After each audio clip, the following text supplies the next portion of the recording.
On today's episode of Beauty Behind the Brand, we have Lyndsay Craig on.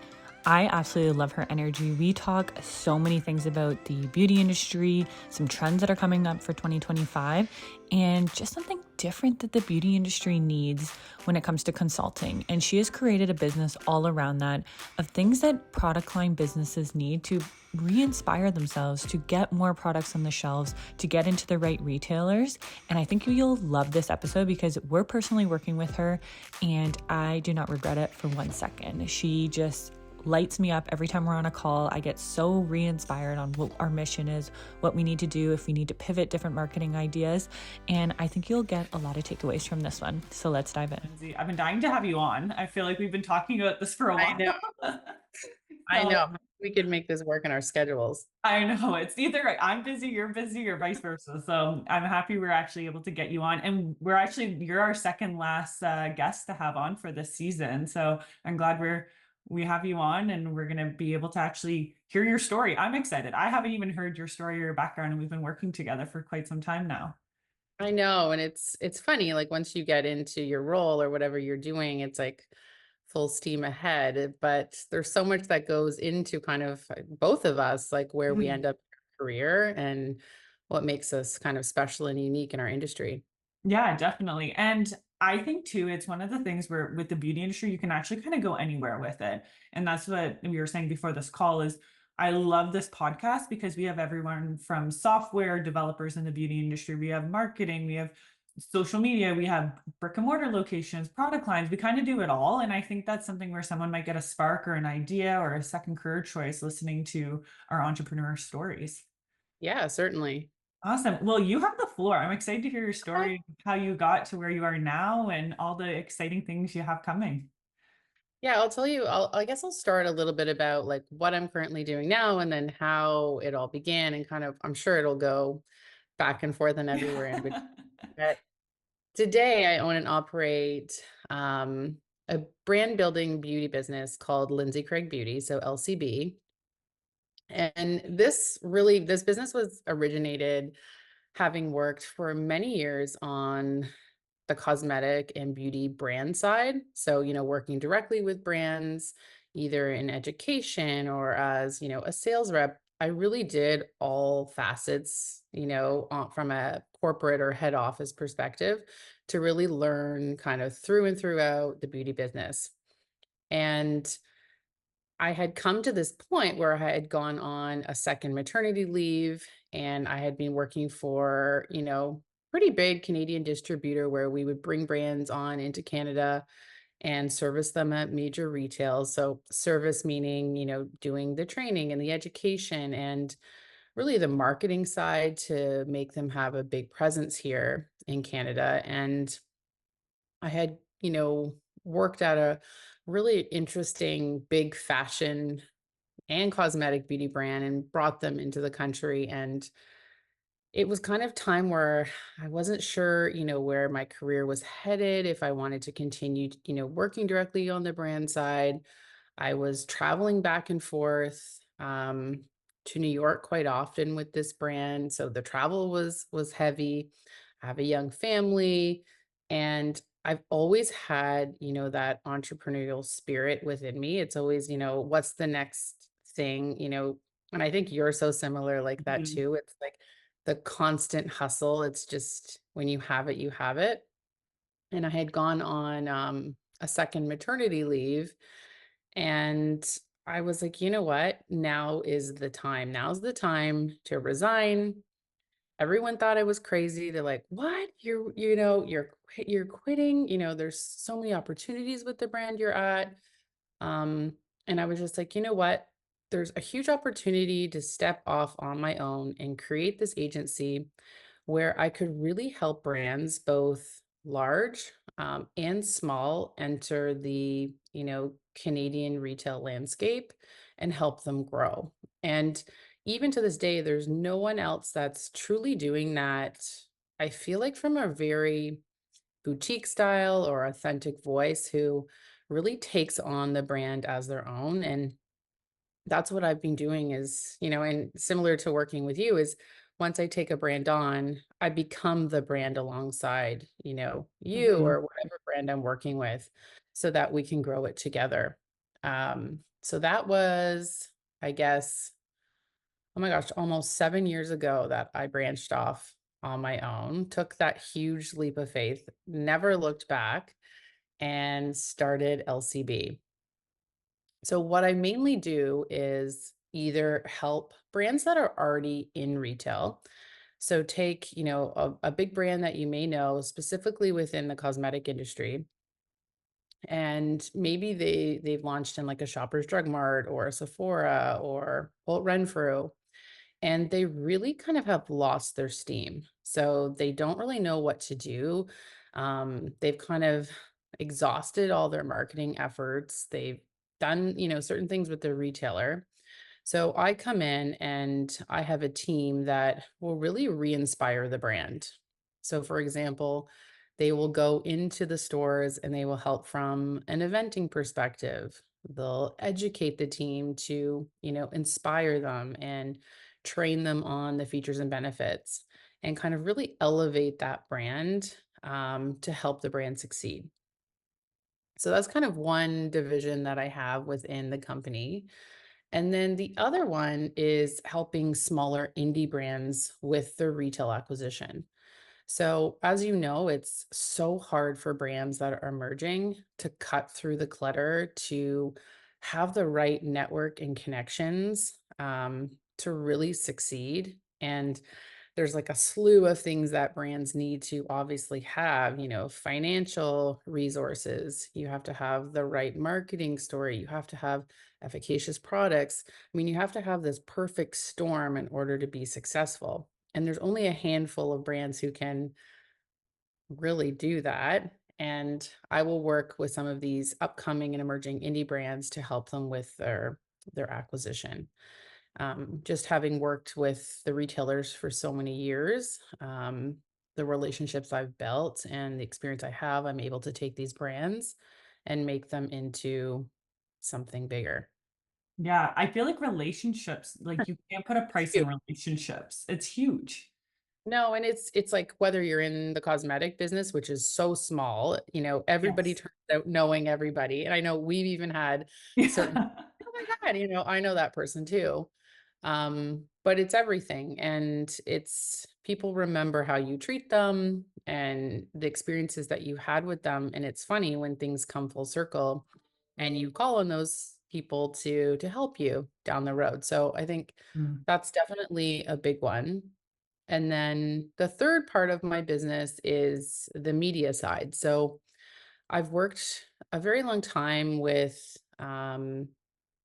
Canadian broadcast, so doing TV spots as a beauty expert. So I've been featured on Global, CTV, CHCH, the shopping channel, BT, you name it. So I act as that expert. So it adds an advantage to my brands because they're able to get in front of millions of Canadian viewers while I'm talking about their product. And I will only, speak to a product if I truly believe in it and it's authentic and it, fits within the topic that I'm speaking to. But it adds this full circle um opportunity for brands when they partner with me to be just put in front of, you know, different viewers at all different times.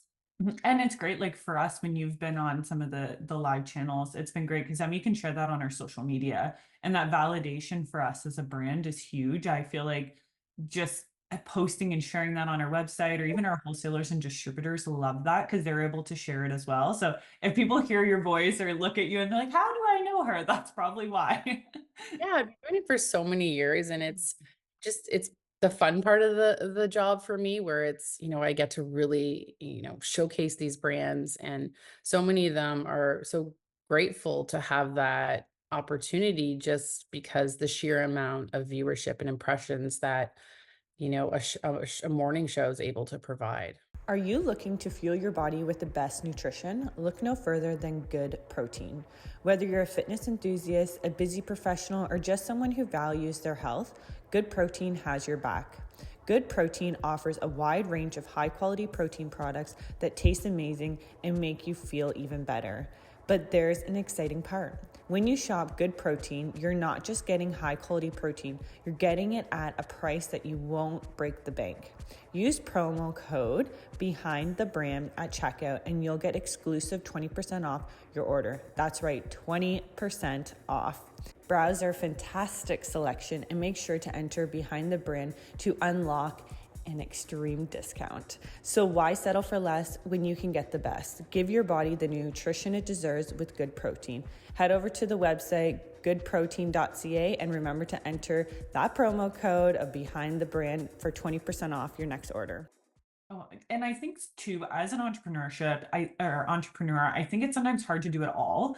And it's great. Mhm. Like you and I had met, I was like, oh my gosh, this is literally the kind of piece I'm missing within the business. Cause I'm an esthetician. I'm kind of like the expert in what I do, and I need someone in the expert field of what they do. And I think like I can talk about my product all day, but I need the proper platform or where to showcase that exactly to what you're saying. And it's hard to do everything. It's great if you can outsource or have somebody to help with that sales side of it. Yeah, certainly. And especially when I'm going back to the retailers, showcasing an emerging brand like Muskoka Beauty, for example, Mhm. it gives me the credibility to say, okay, the brow and lash serum has been featured on a morning show and it's, had some opportunities to be shown across the country. So it just gives a little bit more of that, you know, brand acceptance when I'm approaching buyers. Because like you said, it is such a it's like the wild, wild west out there. You create a brand, you think it's gonna, get Mhm. a million views and what all the things you're gonna have sales coming in. I think that's such a highlight reel that we see on Instagram. And like you can create an amazing product, but if you don't have the marketing and kind of that influence behind it, it's not gonna go anywhere. And I think people don't realize either that it takes time. Like we've had our product line business, Muskoka Beauty, for over 5 years. And like now we're just hiring someone like yourself to help the brand scale. Where I almost feel like we should have done it the reverse, where we should have almost had someone like you on board earlier to help push and get that going. But you learn, right? It's all part For of the it. horse. And I go through this so many times with brands that will approach me, we'd love to work together, but the timing isn't right. And I think that's Yes. the first thing I do when I look at it. It's like, does it check all the boxes to really have the legs to be successful? Mhm. Because, okay, yes, we get into a large retailer, but are the financial means there to, execute marketing and trade marketing and, digital opportunities? You have to have that, ready to go if you're, wanting to scale your business at large retail. Well, we've seen that on some of our calls. They're wanting massive numbers, and it's like, let me get the pricing from my distributor. So there is a lot of back and forth. There's a lot of behind this trademarking, insurance. There's all these layers that, yeah, it's a great idea. You might even have to pay for like shelf space. There's just so many different variables, but it's great to have an expert like yourself that knows what to do. Like, I feel like you're really good at navigating, like, okay, this is what's probably going to happen. Let's prepare for this. Like, it's really well mapped out, and it makes me feel secure on like, okay, we are making the right decision moving forward. Yeah, and you're not alone. And I think Yes. that's Yeah. the big thing. And it's really on the backside, I think, where we've been so successful with or I've been successful with the brands that I've taken on is that once they get in retailers, so you enter a retailer like a Shoppers Drug Mart or a Sephora, you need to have the right people in place representing your brand, because it is so cluttered. There's a Mhm. million products, and the sales staff that are working within the stores are inundated with brand reps and brands coming in and telling them why their product is so unique. It's like you always have to have the one up and have the most unique information and provide the best selling tips and tricks, to really convince them that this is a product that they should recommend. And I think that's, a missing piece for a lot of brands, all over North America who just don't have, that team on the back end, once they've entered retail to really push them forward. 100%. Like, and that's where kind of that expense, if you do have a sales team, there's a lot of kind of expense that come in with that. But with what you were saying earlier too about inspiring, like I always feel kind of like this new inspiration after getting off calls with you because it's like, wow, I didn't see the brand idea of that, or like, let's do some PR doing this, or let's try maybe this different marketing channel. It really makes me kind of think on a different level. But even like you're saying, you have a team that goes in and helps some of these sales representatives, and it's like, oh my gosh, yeah, like it kind of re-sparks the interest on the brand again. Yeah, and like I go back to Shoppers Drug Mart because it is one of the largest, retailers within Canada. They have over 1,500 stores. So you think you have a product that goes in, one of these drugstores, it's just could just sit on the shelf for a while until you're really educated and you've come up with the right plan and strategy to make sure that it has sell through.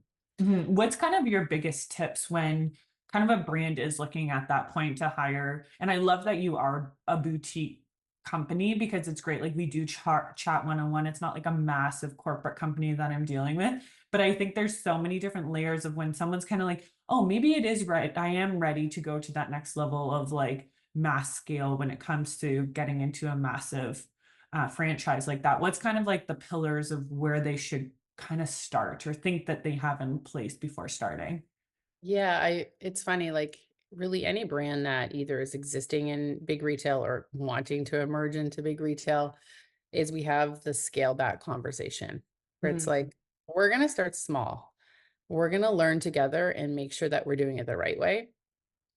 And I think, brands automatically they're like, "Oh, okay, we are like why aren't we kind of shooting for the stars in the beginning?" Where it's like, I wanna be realistic and I wanna make sure that we're changing our plan or our strategy if something's not working, mhm, along the way, and I think that's why, with some of the brands that I have, I've had them since day one, and, 7 years later, we're still coming up with new ideas and new directions because things change. Like even just look like what happened with the pandemic. We had all these teams going into the stores and then we halted and we had to switch and turn everything back and we did everything virtual. And now we're back, in full force across the country. So I think it's just being realistic is the biggest thing where, being cautious, realistic, and making sure that there's an actionable plan and you follow like your key performance indicators to determine did this work, didn't it work, what do we need to do to shift and make it better for the next time. mhm, mhm. uh, so it's like what we're constantly looking at with all of the brands to make sure we're always heading in the right direction. And planning so far in advance. Like I remember some of our first calls and I'm like, "Oh yeah, we've got to start thinking of Q1 of like 2025 or we've got to start planning." And I think Mhm. that's where like even you and I just had a call talking about like, okay, let's kind of like look into 2025 now because 2024 everyone's done their Christmas holiday buying, like everything that they need to accomplish for 2024. But it's like being okay to like adjust the plan, have a different strategy. Okay, what are we going to do for the next year? And I do love planning ahead. I feel like that's part of like why I love this industry so much for like spa as well as product because like you do have to have a plan. Like we were buying holiday Christmas stuff in August to get prepared. So I think Yeah. that's another thing is having kind of that strategy, but being okay to change it when needed because you don't know what's going to happen to the market. Like even simple things as like anything can change. Like pandemic was a prime example of that. We had to pivot completely, but no one had a plan for that. We all just kind of had to figure it out. Oh, you make it work, right? And I think that's the biggest thing, the preparation. It's 80% of our time. I think we're always like, okay, we need to plan this, we need to get this stock in, but what if this happens? Like we definitely have plan A, B, and C always, on hand to figure out the next step. But it's those kind of people that I look to partner with too to make sure that we're on the same page and Mhm, we have the same, mindset and that our strategy is aligned. mhm. Um, and nothing is kind of too far out there and more realistic to make sure that we're, conquering all of our plans. And I think having those plans too, because you do have to have like explanations when something doesn't work out, or like we've had it when freight where all the ports are closed, and it's like, okay, our product is sitting there. It was supposed to arrive. That's out of our hands, but like let's maybe try to do a promotion with something else, like, trying to make it work. But it is good to have those backup plans, and it almost puts you at ease. Your stress levels come down a little bit when that does happen. Yeah, certainly. And I don't know if people and brands even know like this type of a service No, exists, I didn't know. Exactly. right? Yes. I've always worked off of the network that I have because I've worked in beauty and cosmetics in this industry for so many years where, a, even just a regular consumer coming into a store may not realize what it takes for that brand to have gotten there in the first place. Even packaging, like you and I have had packaging conversations, and it's like how this package became what it is. Like even the barcodes, the descriptions, all the like regulations that have to be in place.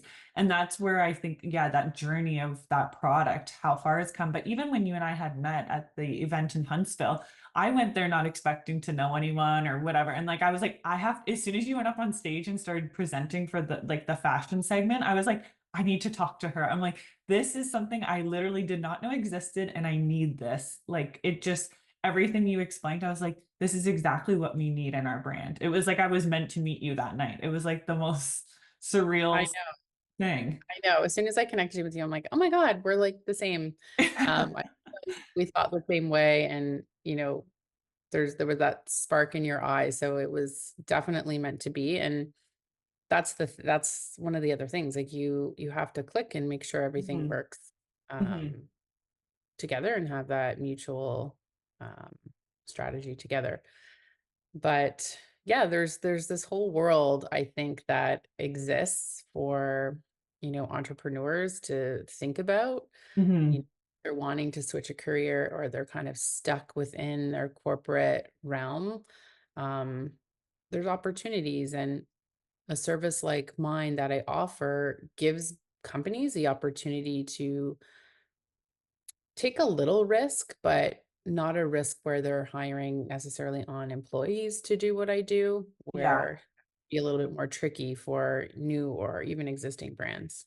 That was a huge selling feature for me, I must admit that, because I felt like I do have a lot of contracts that come in, like of contract workers that help with different parts of the business. And that's what I felt when I was going over everything with you to have you start with us. I was like, oh my gosh, this is great. There's like literally no risk to start. Like it was just like, let's see how this works. And if it works, if it doesn't work, and vice versa, right? If it was situations where maybe it just didn't work with you working with me or vice versa, I was like, there's no risk. Like what can come of this is amazing, and what already we've started in this short amount of time.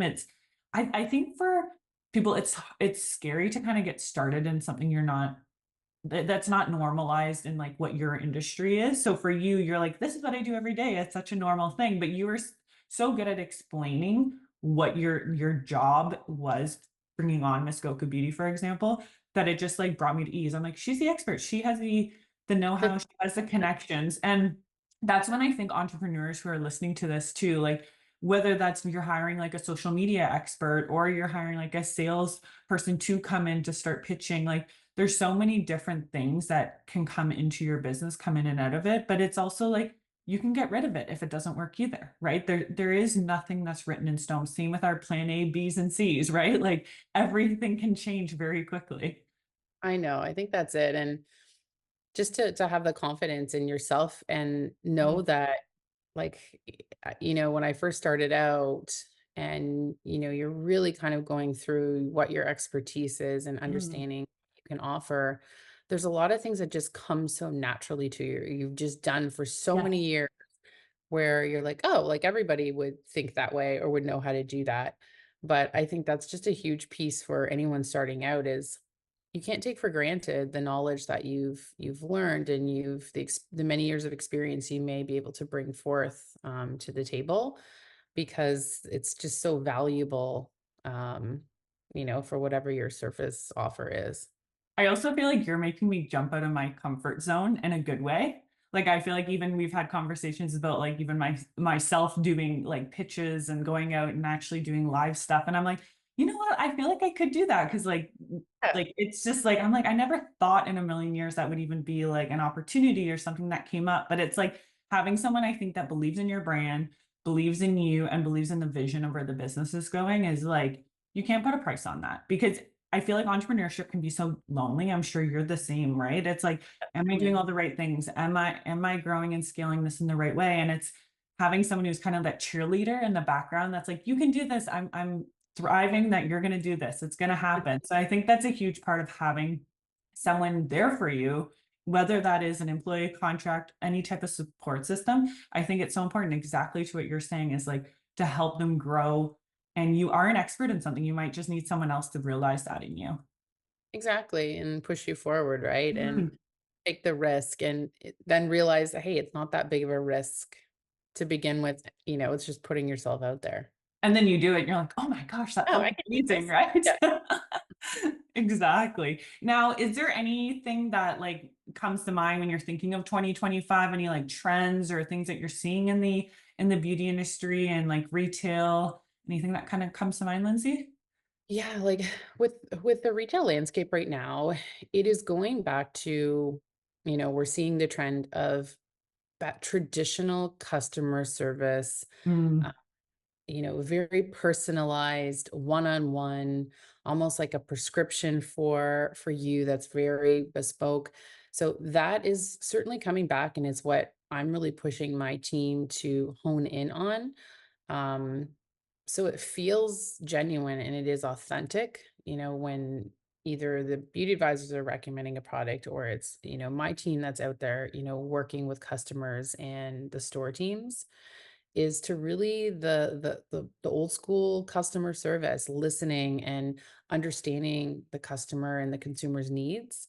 Um, we all know, like, when you listen and you truly understand, then you can provide such value back to whomever you're speaking to. I feel like that even in our spa, like I've noticed that so Mm. much, even like recently, is people want like even we have free consultations with a lot of our services, and people are booking those more than ever now. I think they're just wanting that one-on-one time with an expert and knowing like that they're getting what they need. They don't even, honestly, the value itself doesn't matter. It's like the value of the service. It's not the dollar. Yeah. It's the value of the service, and that's where I think even in like you're saying, any type of customer service, like it's that kind of VIP amplified like feeling you have going in somewhere. We've even talked about that with some of our different services offerings, like doing like a gift with purchase with the holiday seasons and like just kind of amplifying things a little bit more because people just want personal interactions, honestly. Like I'll even Yeah. do that with some of my wholesalers and distributors where I've been going in person a lot more versus on the phone. And like you can't, the energy with people, you can't make that up. You can't do that over Zoom or over the phone. No, I agree. And it's the same thing with the buying teams. I'm finding, when I'm working from like a corporate perspective with them, it's, going back to like what are the true brand roots? Like how can we amplify that from a brand and marketing perspective? How can we grow this that has that authentic voice that isn't me too? Because I Yeah. think there's just so many brands out there now that are launching. It's like, okay, well, what truly makes this different, And you can't be everything to Yeah, everyone, right? everyone. Yes. Honing in on what makes you special and what makes you unique, and then amplifying it with whatever the retailer has going on too. Hey there, beauty entrepreneurs and self care enthusiasts. Are you looking to enhance your beauty business with a top tier lash serum or simply seeking to elevate your own beauty routine? Look no further than Muskoka Beauty Lash and Brow Enhancing Serum. Proudly made in Canada, our serum offers the perfect blend of nourishing ingredients to naturally enhance your lashes and define those gorgeous brows.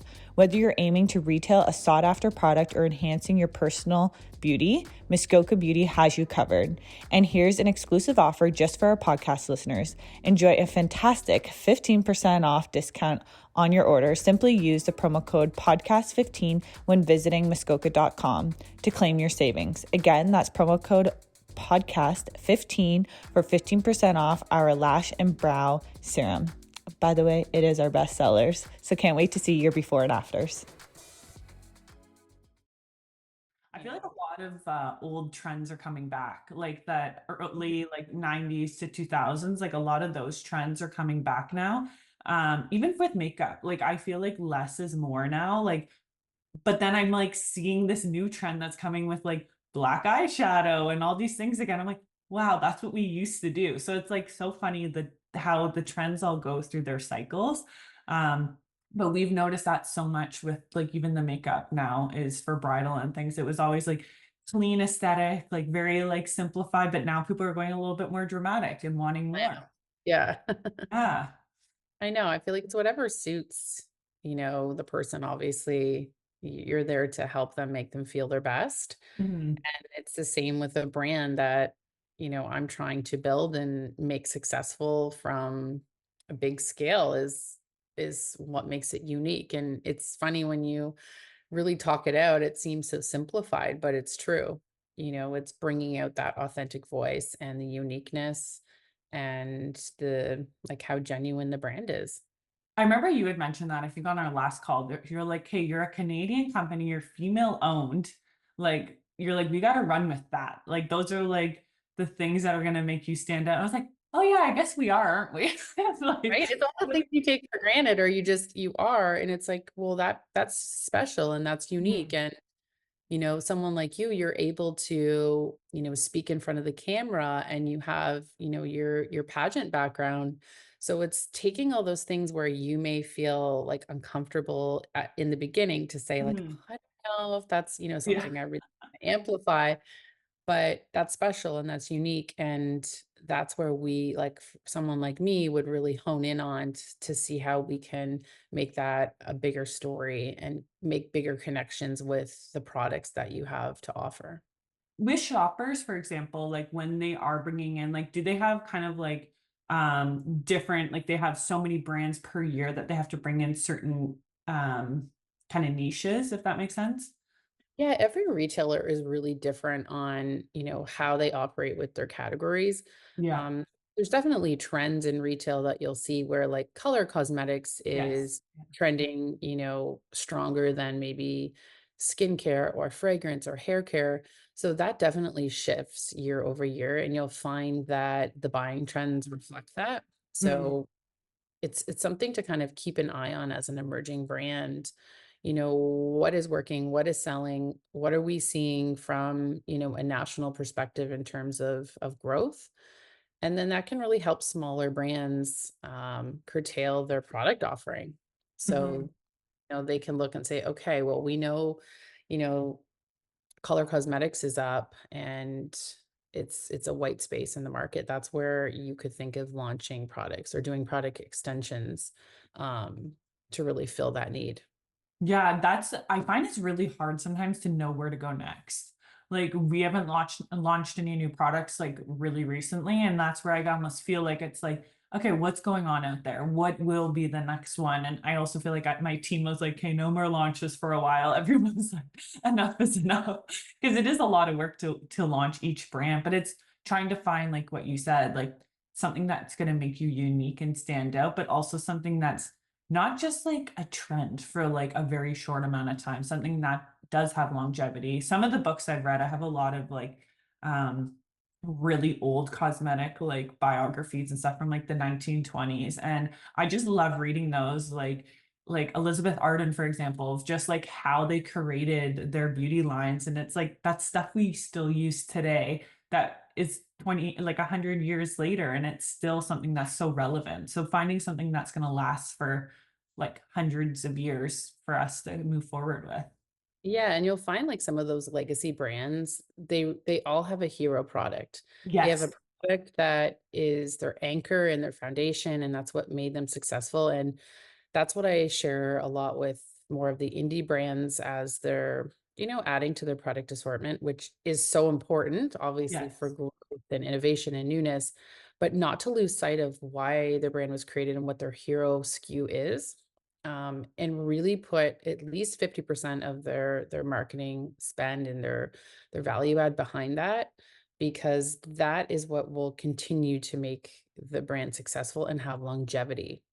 And Mhm. all the other products as you launch them, will add to the assortment and the brand, but that hero product always needs to stay, top of mind. That actually reminds me, I think it's Summer Fridays that was like that. It was like their lip was like one of the biggest flagship ones that they had had, and then it's just they started adding on top of that, but they were such a small brand Mhm. going like launching in these huge outlets. And it was like, oh my gosh, like they are now, everyone knows them, right? Yeah, there's always, the big brands that you think there's hero SKUs you just associate with them, right? Yes. Yeah. You forget about. So that's that's something where it's like I'll bring the brand back down and be like, okay, yes, we need to have a launch cadence and a plan in place and new product innovation, but we still have to, talk about the core product that made you who you are, and Mhm. maybe it's line extensions off of that and or whatnot. But these are the kinds of conversations that I constantly have with brands, and it's pretty fun. Like it's a brainstorm that Mhm. never ends, and it inspires both of us. And I think that's what's kept me motivated the most in my business is it's always fresh conversations. It's new people who are like-minded, who, have a business mentality, but are within the beauty world. So it's like, can't get better than that. I was just gonna say that it's like you're consulting, but you're also like so involved at the same time that it's like you want to, it's like you're not just a consultant, you're like literally living and breathing the brand just as much as they are, which is so Yeah. refreshing. Another thing I read, I think it was either I read it or I saw it on a podcast. It was talking about like adding color SKUs. So Mhm. if you do have that flagship product that's doing extremely well, it's like, okay, we'll duplicate that, but add a different color. And that's either for like physical product, like a non-consumable product or a consumable. It's like, well, why don't you just keep that, but change the color? And that's usually kind of that next step if you are looking to extend your brand in some sort. Yeah, and that's like where it's best to look at like where category growths are, Mhm. shifting towards, and does it make sense to add, additional colors? How many colors? Or will it capitalize the SKU that you already have made successful? So these are all things that, we would take into consideration as, we grow the brand together, um, to make sure it makes sense from a granular level. Yeah, the strategies, it's so funny because you think like, oh, maybe one way this will work. And then you look and kind of do kind of like the options. It's like, okay, maybe that Yeah. won't work. Thinking it through, right? Sometimes I'm so impulse. That's probably one of the things that if I could change anything about myself would probably be that. It's been amazing. And then sometimes it's also cost me a lot of money and time at the same time. So it's like trying to figure that happy medium of making decisions and having, I think, that team, like any of the girls that work for me have been amazing in that. They're so analytical and I'm so creative that it's just a perfect pair together. Yeah, you need that perfect storm, and you need someone to bounce things off of, right? Like in any business and Yes. any, world, it's like you need to have that sounding board where someone can truly play devil's advocate, Yes. and you think of like, okay, but could this happen? And if it does, what's the plan? Mhm. And somebody who's not scared to like disagree with you.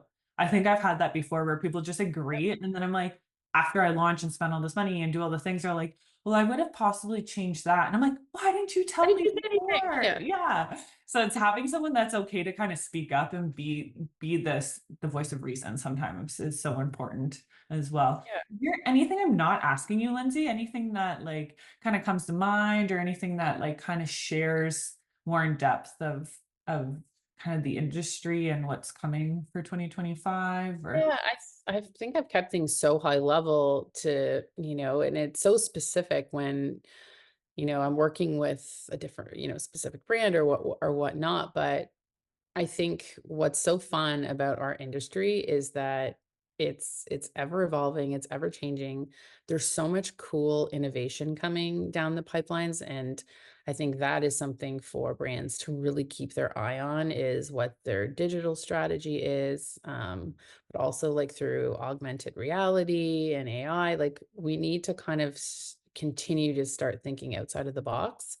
And you don't necessarily need giant budgets to do that, but it's always having your eye like on the next thing, and the innovation piece is huge. oh yeah, I agree. I think it's funny because like beauty is in so many ways we look at the world. And I think that's what makes it exciting. And sometimes it can almost feel overwhelming because it's like, yeah, you can go almost anywhere with it, but then kind of, yeah, exactly what you said. Like the virtual reality, or even like different ways with AI and innovating everything together. It is wild, the opportunities and the things that you can create in it. Yeah, and I'm always like cautious, obviously. I, very want to make sure the plan is there, but also you have to take the risk and you at some point or another you're going to have to just say I'm taking the risk and go for the jump. And I think that's the biggest thing when I did that. Like I said, everyone thought I was crazy. I did it and I have never looked back. Actually, let's talk about that because I feel like that's such a great point. Like what you said of like just jumping in with 2 feet, even with the outside noises of people being like, "Oh, are you sure? Like you have such a good career. You have this going on." Like, how Mhm. did you kind of overcome that? What was kind of like, I'm sure you have a great support system, but was kind of like your mindset going into that? Yeah, and I think that was it. Like I do have, a wonderful family who supported me through this. But I was at the mindset of I've gone this far in my career and I've done so many amazing things and I've been successful thus far.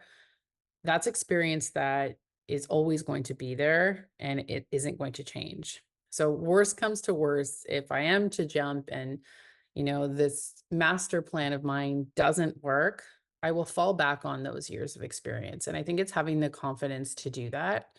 And I did. So I thought, I'm going to give it, 6 months and see where it leads me.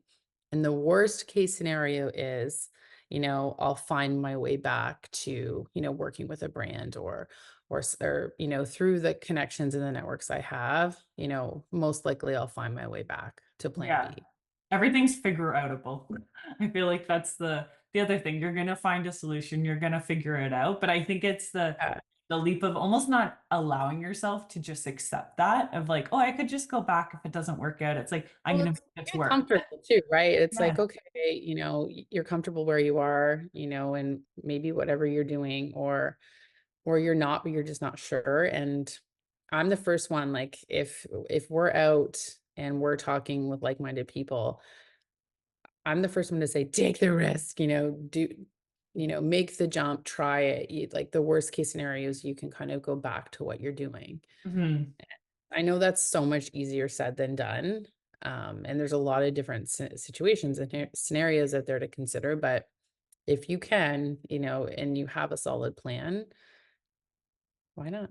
Exactly. You don't want to be sitting in your rocking chair in the nursing home being like, I wish I did that. That's what I always tell myself. Honestly, I'm like, I don't want to be sitting like when I'm 80, 90 years old being like, oh, I wish I took that leap. And honestly, your intuition is like I think people have to just stop thinking of the outside noise as much and what people think. It's like, okay, you just got to do it. Like if it's in your heart and you have a feeling that you just can't stop thinking about this idea, run with it. Just jump in and do it. I agree, and it's hard to put yourself out there sometimes, right? And a lot of times, with businesses nowadays, you do have to put yourself out there on a social platform and I think that's where people truly become successful is if they have the confidence to try and, give that effort and put themselves in front of the camera. They will have a leg up for sure. I almost when I started doing, like, podcasting and recording, I just never watched it.